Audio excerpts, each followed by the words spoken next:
Dikatakan, sedangkan puasa thariqah adalah menahan seluruh anggota tubuh secara lahir maupun batin, siang maupun malam. Dari apa? Dari segala perbuatan yang diharamkan, yang dilarang, dan sifat-sifat tercela. Seperti apa? Ujub.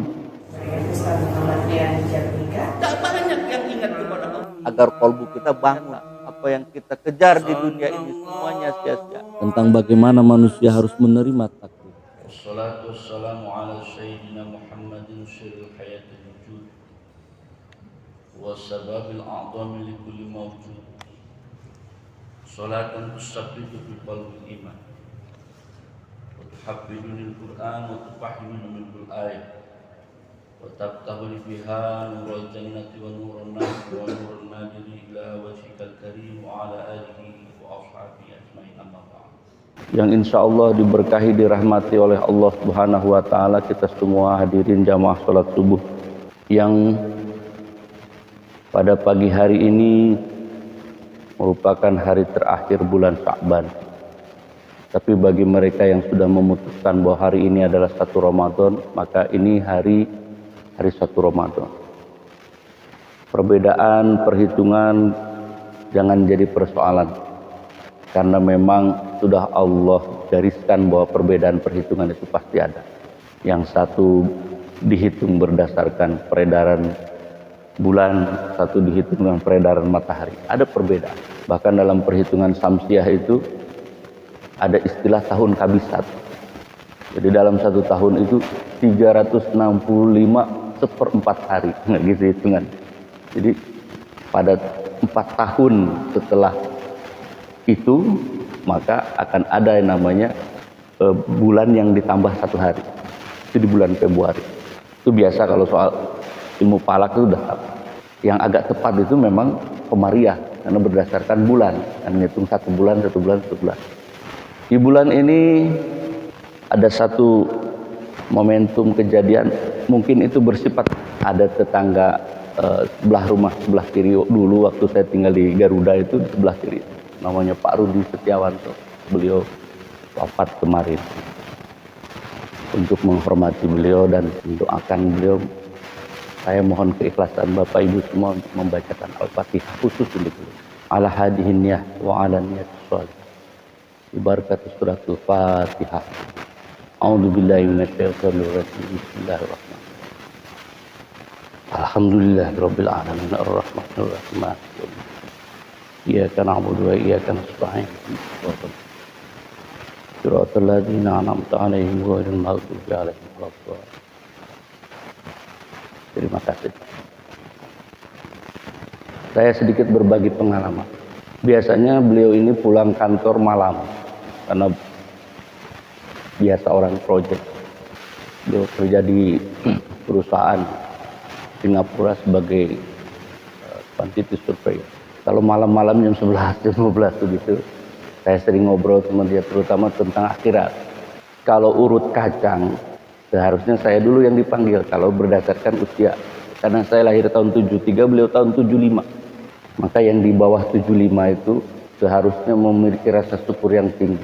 Karena di wilayah ini malaikat Israel tidak menghitung umur. Ternyata yang lebih muda diambil duluan. Tapi ada peristiwa di mana sebulan sebelum beliau wafat, saya bertemu di situ, di depan. Saat bertemu, terlihat raut wajahnya itu sudah jatuh. Karena saya membaca beberapa kitab literatur, saya tidak berani menyampaikan bahwa waktunya sudah selesai. Saya nggak berani menyampaikan. Beliau semangat, beliau mengajak saya makan bakso di depan itu, di depan Indomaret. Saya foto beliau.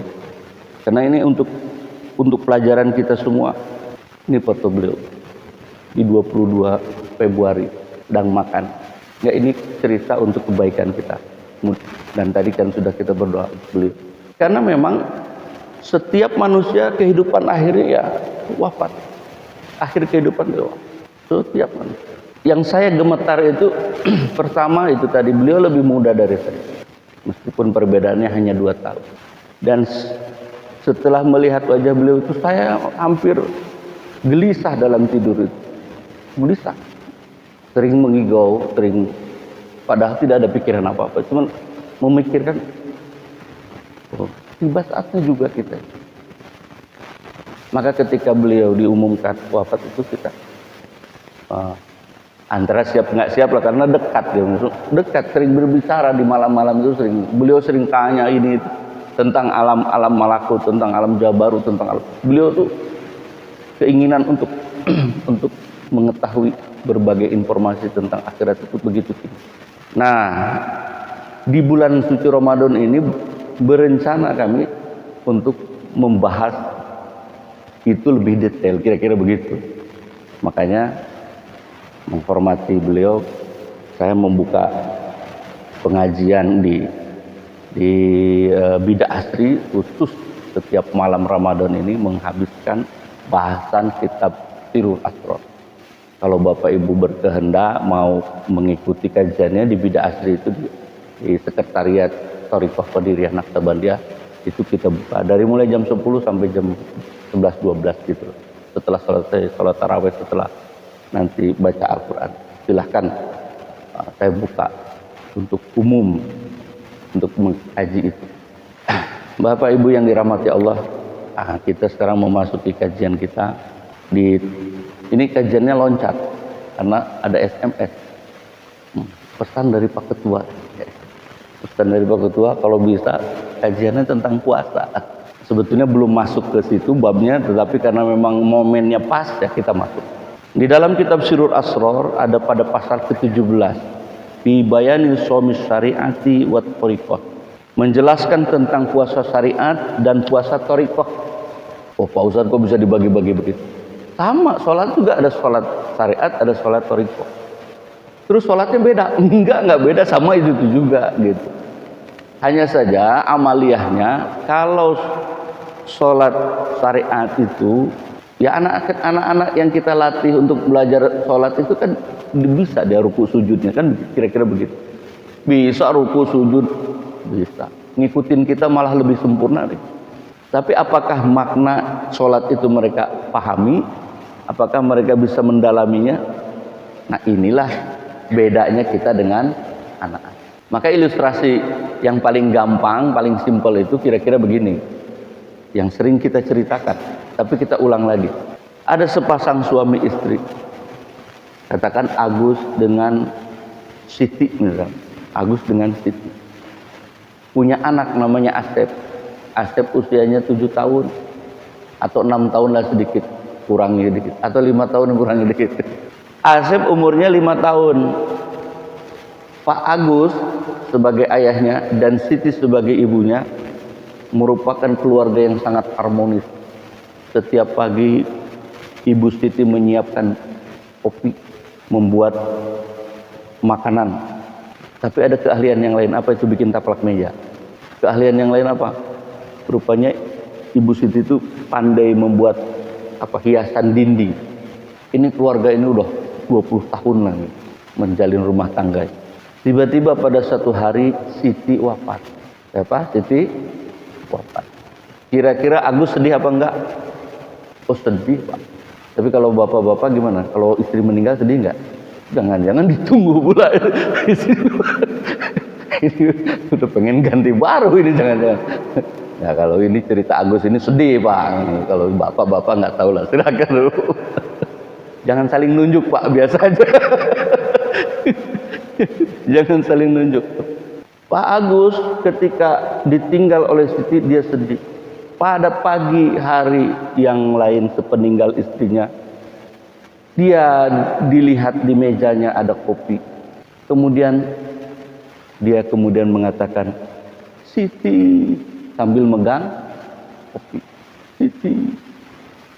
Ditengok taplak meja, Siti, sambil pegang taplak meja. Dilihat hiasan dinding, Siti, sambil nengok hiasan dinding yang dibikin istrinya almarhum Siti.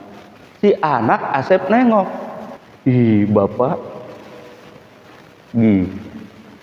pertanyaannya kan sering kita tanyakan, apakah pandangan Asep sebagai anak yang baru usia 5 tahun memandang bapaknya Agus itu gila apa benar?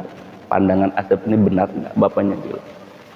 Atau pandangan Agus terhadap kopi, terhadap taplak meja, terhadap hiasan dinding itu yang salah? Kira-kira yang memandang keliru itu Asep atau Agus dalam peristiwa itu? Ayo coba.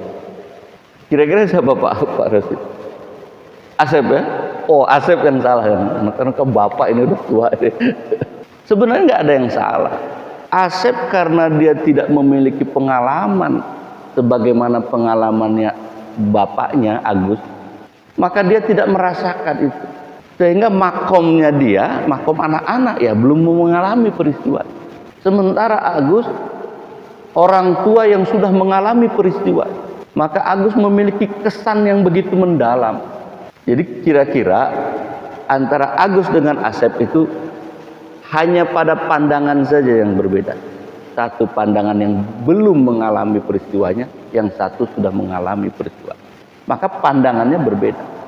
Oleh karena itu kan sama sebenarnya. Orang-orang yang misalnya ketika memperingati Isra Mi'raj misalnya, memperingati Maulid Nabi misalnya, itu adalah orang-orang yang sudah ingin merasakan bagaimana peristiwa itu terjadi. Sama juga dengan orang-orang yang makrifah kepada Allah. Orang-orang yang makrifat kepada Allah itu, yang orang-orang yang sudah mengenal Allah itu adalah orang-orang yang merasakan bahwa kasih sayang Allah itu begitu melimpah. Dari mulai detak jantung kita yang tidak bisa kita atur sendiri, Allah yang memberikan itu. Kemudian aliran darah kita, di mana aliran darah kita tidak kita yang ngatur, tapi Allah yang mengatur hingga aliran darah kita mengalir. Oh, udara yang penuh begini gratis ini kita hirup, kita tidak merasakan manfaatnya. Tahu manfaatnya terasa itu kalau masuk rumah sakit, Pak. Tabung oksigen tuh harganya luar biasa, itu 150.000 nggak kurang itu. Tapi karena kita mengabaikan seluruh anugerah karunia Allah ini, yang menyebabkan kita seperti si Asep, seperti anak-anak, nggak pernah merasakan nikmatnya karunia Allah itu, nggak pernah kita rasakan. Disebabkan kenapa? Karena kita menutup pintu nikmat dengan cara kita tidak mensyukuri, sehingga pengalaman spiritual kita rendah. Tapi kalau Agus, pengalamannya tinggi dia. Nah, kita ulang lagi, kira-kira gini, kalau ada katakanlah satu perempuan didekati oleh seorang laki-laki, setiap bulan dikasih uang, rumahnya dibiayai, dikasih kendaraan, pokoknya seluruh kehidupan fasilitasnya itu dipenuhi. Ini yang tadinya nolak pun pasti akan nerima itu. Kenapa? Karena seluruh pemberian nampak terlihat. Nah, Allah Subhanahu wa taala kepada kita itu lebih dari itu, Pak. Lebih dari itu. Minum kita dikasih oleh Allah air. Ini kan kemasannya aja. Kemasannya dikemas. Tapi airnya ini dari Allah Subhanahu wa taala. Enggak ada satu pabrik pun yang bisa menciptakan air, enggak ada. Yang ada kemasannya aja. Malah dia dijual. Malah dia ngambil keuntungan dari air yang dia punya. Padahal airnya itu Allah ini. Enggak ada yang menciptakan. Kira-kira begitu. Oleh karena itu, agar supaya tingkat spiritual kita sampai kepada tingkat sebagaimana Agus tadi mengalami peristiwa-peristiwa, maka banyak-banyaklah bersyukur kepada Allah. Dikasih anak, dikasih istri, suami, kita syukuri itu semua. Aduh Pak Ustaz, nggak ada rasa syukurnya kita ini, istri cerewet, nggak syukuri dengan cerewetnya. Kenapa? Mudah-mudahan jadi wali Bapak itu dengan istri yang cerewet. Itu suami galak, nggak apa-apa, nikmati itu suami yang galak itu. Mudah-mudahan jadi kekasih Allah juga itu. Itu yang namanya, dikasih contoh dalam Al-Quran. Suaminya Fir'aun, tapi Asiyah itu masuk surga, diberi surga sebelum meninggal itu oleh Allah Subhanahu wa taala. Disebabkan karena kesolehan. Sudah banyak contoh-contoh kehidupan yang bisa kita syukuri. sehingga kita menjadi ingat kepada karunia dan kasih sayang Allah Subhanahu wa taala. Saya misalnya hari ini rasa bukan karena apa? Karena kalau diurut yang harusnya yang lahir 73 dulu diambil, baru nanti 74, baru nanti 75. Nah kalau bapak-bapak ini ada juga yang di bawah saya kan, berarti duluan Pak. Seharusnya dulu kalau mau ngurut itu. Maka sekarang diberi usia yang sisa-sisa ini, kita syukuri Pak.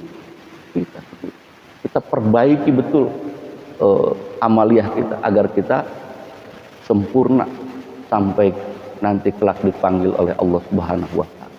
Waduh, pembukaan ini 10 menit panjangnya. Kita baca. Shaumus syariah ayyumsika anil makulati wal masrubati wa anil wiqai. Kalau di kitab ini tidak ada kalimat anisanya, tapi dalam kitab yang lain ada tulisan anisa. Anisa fin nahar.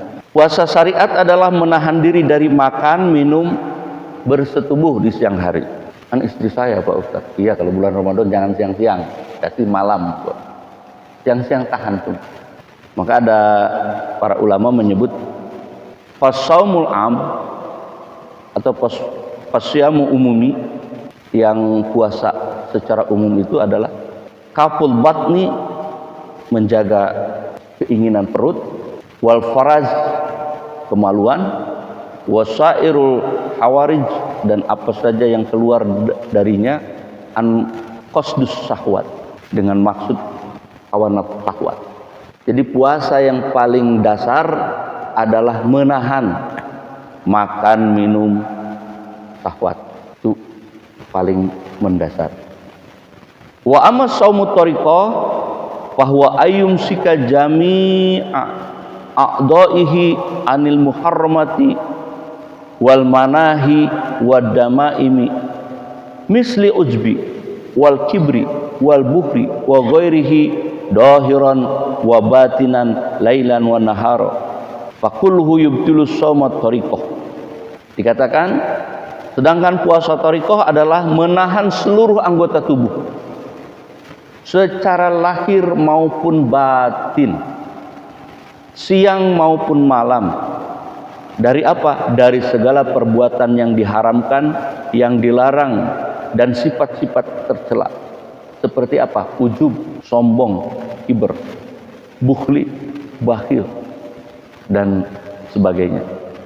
Wa ghairihi dohiran wa batinan, yang dohir maupun yang batin. Lailan wa naharu, siang dan malam. Jadi dijaga itu